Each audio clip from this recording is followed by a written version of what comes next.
Welcome back, everybody, to the deep dive. This time we're going deep on generosity and renunciation in Buddhism. Two big ideas. Yeah, they really are. But, we'll find a way to make them relatable. Of course. Always. So we'll be looking at a bunch of Buddhist texts. Classic ones, some more obscure ones. Exactly. And hopefully finding some down-to-earth wisdom. And hopefully some stuff that'll make you think differently about how you're living your life. Totally. And one of the first things that really got me thinking was this idea of the 4 foundations of fellowship. Oh, yeah, those are great. Yeah. Giving kind words, beneficial help, and consistency. They're like the bedrock of any healthy relationship. And they're so easy to forget about. It's true. We take them for granted sometimes. Like, how often do we actually think about being consistent in our relationships? Not as often as we should. Right. But if you think about it, those foundations are like the glue that holds society together. Without them, everything falls apart. Even families. I mean, think about it. I've actually been trying to be more conscious of these lately, especially with my family. How's that going? It's amazing how much of a difference just small acts of kindness can make. Or offering a helping hand when someone's struggling. Absolutely. And it's not always about those grand gestures either. Right. Sometimes it's just about showing up consistently for someone. Being a good listener, offering a word of encouragement, that kind of thing. Yeah, it's about those little things that build trust and connection over time. I think that's what the Buddha was getting at when he talked about those 4 foundations. Totally. And speaking of giving, there's this really interesting conversation in one of the texts where a king asks the Buddha, where should a gift be given? Oh, I love that one. Yeah, me too. And you know what the Buddha says? Let me guess. Wherever the mind feels confidence. Yep. It's such a simple answer, but it's so profound. It's not about where you give. It's about why you give. It's about giving from a place of genuine care and trust, not just out of obligation or to make yourself look good. Exact. And then the king asks another question. He says, okay, but where does a gift bear the most fruit? Another good one, and I bet I know this one too. To a virtuous person. Bingo. It's like he's saying it matters who we give to. Makes sense, right? If you want to make a real difference, you want to support people who are already doing good in the world. It's like planting a seed in fertile soil. Exactly. It has a much better chance of flourishing. That makes me think about my charitable donations, Yeah. Maybe I should be thinking more about where my money's going. Yeah, not just giving blindly, but making sure it aligns with my values. And making sure it's going to people who are really using it to make a positive impact. Exactly. It's about giving with both wisdom and compassion. And speaking of making an impact, there's this other text that talks about a donation being endowed with 6 factors. 6 factors. Yeah, 6 factors to maximize its impact. That's interesting. I don't think I'm familiar with that one. Tell me more. Okay, so 3 relate to the donor's state of mind. Oh, that makes sense. Being glad before giving, clear during giving, and feeling gratified afterward. And then 3 relate to the recipient.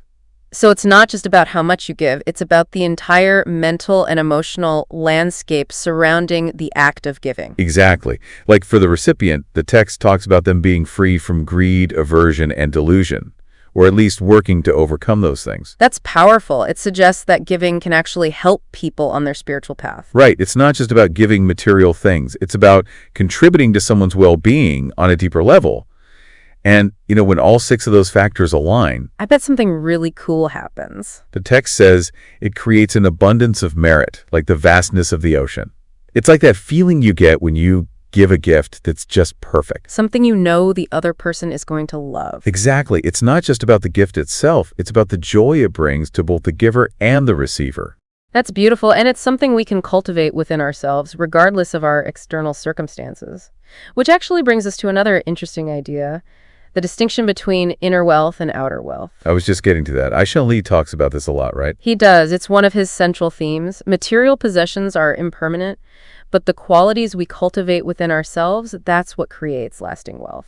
Like generosity and wisdom. Exactly. Those are the real treasures. He even compares it to planting crops on land to secure ownership. Oh, I like that. Like by using our material wealth for generous acts, we're planting seeds for inner wealth. It's such a powerful metaphor. Generosity as an investment, not just in others, but in our own spiritual growth. Makes you think, doesn't it? It really does. Like, am I chasing after the wrong kind of wealth? Am I too focused on material things when I should be cultivating inner peace and wisdom? Those are good questions to ask ourselves. And it leads us to another really profound concept, kaga. Gaga. Yeah, it's like a higher form of giving where we relinquish all sense of ownership. So it's not even about giving things away. It's about letting go of the idea that anything belongs to us in the first place. That's the idea. It's about recognizing that everything is interconnected and impermanent. Wow, that's a pretty radical concept, especially in our culture where we're so focused on acquiring more and more stuff. It is radical, but it's also incredibly liberating. I can imagine. But it's got to be hard, right? Like to truly let go of that clinging to mind. It definitely takes practice, but the texts say the rewards are immeasurable. Makes me think about the Buddha. Didn't he struggle with this at first? He did. One text mentions how he initially found renunciation difficult. He understood it intellectually, but his heart wasn't fully in it. So what changed for him? He had to really contemplate the drawbacks of sensual pleasures and the rewards of letting go. He had to experience it for himself. Exactly. It wasn't enough to just think about it. He had to feel it in his own heart.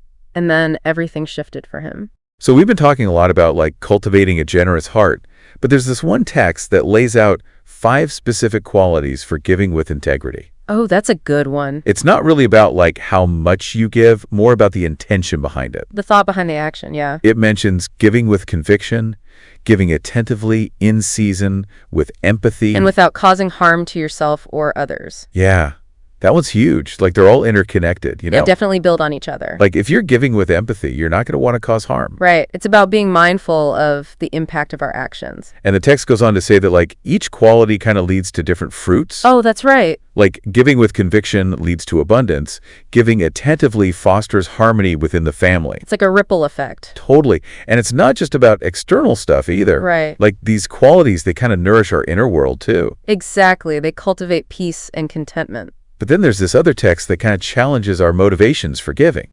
Uh-oh. Like it lists out all these reasons for giving that don't actually lead to the highest spiritual fruit. Like what? Like seeking personal gain, trying to store up merit for the afterlife, Oh, interesting. or even just upholding family traditions. Like we've always done it this way, kind of thing. Exactly. So it's like a reminder to really check in with ourselves. See what's driving our actions, yeah. Yeah. So what does the text say is the key difference? Giving with the thought, this is an ornament for the mind, a support for the mind. Oh, I like that. So it's more about cultivating inner qualities, Not chasing external rewards. and that inner transformation, that's what really leads to liberation. That's the ultimate goal. But it seems like generosity is not just beneficial, it's kind of crucial. Oh, yeah, definitely. Because there's this other text that explicitly links stinginess with hindering spiritual progress. It's a big deal. It's like without generosity, we're putting up these barriers. Blocking ourselves from growing. And it's not just about material possessions either. Right. The text mentions being stingy with lodgings, family, gain, status. Even the teachings themselves. Yeah. So it's like a call to open ourselves up on every level. Let go of that tight grip. But generosity has benefits too, right? It's not all about self-sacrifice. Definitely. There's this text that talks about how a generous person becomes dear and charming to others. People are drawn to them. They earn the admiration of good people, and they get this widespread reputation for kindness. It's like generosity creates this positive feedback loop. The more we give, the more we receive. And it's not just about material things either. Right. It's about those feelings of connection and appreciation. It ripples outwards, impacting everyone around us. Okay, so we've gone pretty deep on generosity, but what about its counterpart? Renunciation. Exactly. And there's this one text that puts it so simply. It says, if by forsaking a limited ease he would see an abundance of ease, the enlightened man would forsake the limited ease for the sake of the abundant. Powerful, right? It gets right to the heart of it. Yeah. It's about making that conscious choice to let go of temporary pleasures. And another text talks about trading aging for the ageless, burning for the unbound. Ooh, I like that one. It's so evocative. Yeah. And then there's this one where a monk talks about the 4 requisites: robes, food, lodging, and medicine. He's saying that's all you really need. Just the essentials, yeah. It's about simplifying. Letting go of unnecessary attachments. But another text reminds us that, like, this path, it's not always easy peasy. It takes work, yeah. This monk, he's saying you got to put in effort. Overcome unskillful qualities, cultivate skillful ones. It's not just about giving up possessions. It's about that inner work, too. It's about purifying the mind and heart. And that's where those qualities of generosity come in. They lay the foundation for transformation. Totally. And then there's this story about Padya. Vadya, who's that? He was this guy who had experienced, like, the bliss of kingship. Wow, the top of the world. But he found even greater joy in the simple life of a monk. They gave it all up. And the way he describes his newfound happiness, it's just so beautiful. What does he say? He says, I dwell without fear, unagitated, confident, and unafraid, unconcerned, unrustled, my want satisfied, with my mind like a wild deer. Wow. That's powerful. It's like he's found true freedom. Yeah, a mind that's free from all those anxieties and worries. Like a wild deer, just roaming free in the forest. It makes me wonder, though, why do we cling so tightly to things that cause us suffering? It's the big question, isn't it? Maybe we're just conditioned to believe that happiness comes from acquiring more stuff. Or seeking pleasure, avoiding pain. But all these teachings we've been talking about, they point to a different path. A path to true and lasting happiness. Through generosity, renunciation, and realizing our true nature. It's a path worth exploring. Absolutely. So we've talked about generosity, we've talked about renunciation, but I feel like we need to explore this idea of letting go a little bit more. It's at the heart of it all, isn't it? Yeah. And one of the texts talks about how an untrained mind reacts to pain. Oh. And how it clings to sensual pleasures as the only way to escape.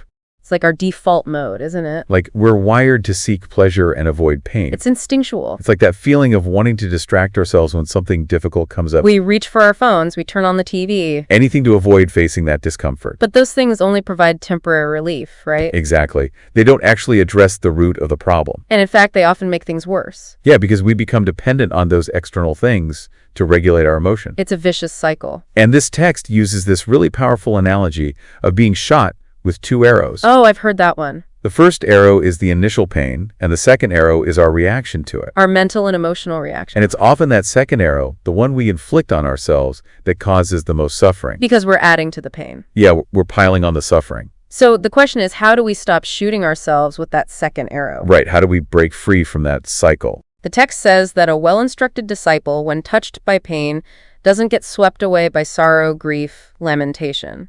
They experience the pain, but they don't add that extra layer of mental anguish. So it's not about pretending that pain doesn't exist. No, not at all. It's about relating to it differently. It's about observing it with mindfulness and compassion. Allowing it to arise and pass away. Without getting completely overwhelmed. And that reminds me of the Buddha. Of course, he's our ultimate role model. This other text says that even he had to work at this, like before his enlightenment, he understood the value of renunciation intellectually. He got it on a theoretical level. But it wasn't until he deeply contemplated the drawbacks of sensual pleasures And the rewards of letting go. that his heart fully embraced the path. It had to go from his head to his heart. It's like we can read all the books and listen to all the podcasts in the world, but until we feel it in our own hearts, it's just information. It's not transformative until it becomes embodied. Exactly. And for the Buddha, it sounds like that shift happened through direct experience. He had to see for himself the illusory nature of sensual pleasures. And the lasting peace that comes from letting go. That's powerful. So how can we start to cultivate this kind of freedom in our own lives? Well, it doesn't have to be a huge, overwhelming thing. We can Right. start small. Like how? Simple practices like mindfulness and meditation can make a big difference. Just paying attention to our thoughts and feelings. Without judgment.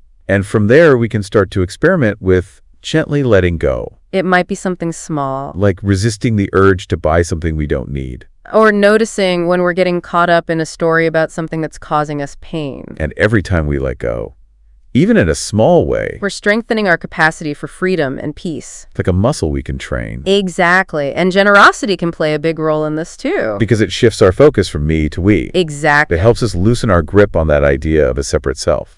Every act of kindness, every moment of genuine connection, it chips away at those barriers we create between ourselves and others. And it brings us back to that interconnectedness we talked about earlier. It's all coming full circle. It really is. Well, I think that about wraps up our deep dive into generosity and renunciation. It's been a good one. Yeah, I feel like we covered a lot of ground. We did, and I hope our listeners got something out of it. I know I did. And I hope they'll keep exploring these ideas on their own. Keep diving deep. Exactly. Thanks for joining us, everyone. We'll see you next time on The Deep Dive.